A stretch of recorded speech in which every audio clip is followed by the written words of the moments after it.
نفس الكلام بينطبق برضو على مباراه سان داونز، سواء اللي اتلعبت في جنوب افريقيا او حتى اللي اتلعبت في القاهره. وطلعت بعد المباراه الاولى اللي اتلعبت هناك قلت رغم هزيمه النادي الاهلي وان نتيجه 1-0 هي تقريبا كانت نتيجه مرضيه بشكل كبير جدا للجهاز الفني ومارسيل كولر، الا ان النادي الاهلي كان يقدر ان هو يعمل مباراه افضل من كده. شخصيه النادي الاهلي وامكانيات النادي الاهلي وسكواد النادي الاهلي يساعدوا ان هو يحقق نتيجه افضل من كده، خصوصا ان المباراه في جنوب افريقيا كانت تتيح ليه بالكلام ده. لكن الراجل اساء استخدام الاوراق بتاعته اثناء الجيم في بعض التوقيتات، ورغم ان اتيح ليه اكثر من فرصه لكن برضه كان في رعونه وكان في نفس الاخطاء اللي كانت موجوده في مباراه سيمبا الاولى اللي اتلعبت هناك في تنزانيا. برضه كم كبير جدا من اهدار الفرص كلفتك تعادل، وكلفتك ان انت كنت مهدد بشكل كبير ان انت تخرج من المباراه بتاعت القاهره بعد التعادل وبعد الاداء السيء. لكن هي المشكله ان الراجل كان حاصر فكره فقط لا غير ان هو يطلع باقل نتيجه واقل خساره قدام سان داونز هناك في جنوب افريقيا، وان هو كان لاغي تماما الشخصيه الهجوميه بتاعت النادي الاهلي وكان بيلعب على الفكر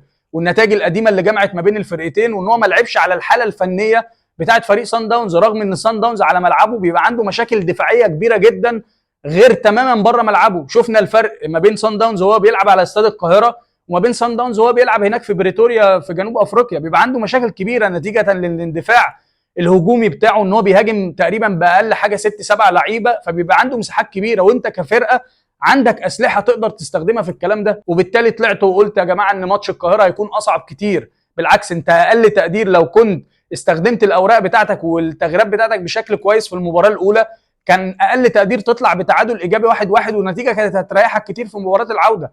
الا ان انت ضغطت نفسك، عندك حضور جماهيري وضغط جماهيري ومطالب ان انت تسجل هدفين، ومطالب برضه في نفس الوقت ان انت ما يخشش فيك اهداف قدام فرقه عندها قدرات وعندها امكانيات وعندها كواليتي وعندها لعيبه بتعرف تلعب في المساحات الصغيره ويعرف يمسك عليك الكوره، وانت مش متعود على الكلام ده. النادي الاهلي متعود في الدوري المصري ان هو الفرق كلها بتنزل قدامه تحت الكوره، بيدافع ب 10 لعيبه وال11 لعيب تحت الكوره، وان هو بيبقى عنده الاستحواذ على مدار ال 90 دقيقه ويفضل بقى مستحوذ على الكوره طول الماتش لحد ما يوجد ثغره ويوجد اي خطا ويستغله. لكن الكلام ده مش هينفع ليه؟ لان الليفل علي، فلما الليفل بيعلى عليك بيبقى عندك مشكله. وانا مستغرب بصراحه الناس اللي بتقول اصل النادي الاهلي عمل ماتش كبير جدا. ماتش كبير فين يا جماعه؟ لا عندك شكل ولا عندك تحضير للماتش ولا واضح حتى طريقه لعب ولا خطه بتشتغل بيها. فدي كلها كانت مشاكل بالنسبه للراجل. حتى التغييرات بتاعته في ظل ان هو ما عندوش فرصه، دي الفرصه الاخيره بيغير في الدقيقه 75 والدقيقه 77 وانت محتاج الماتش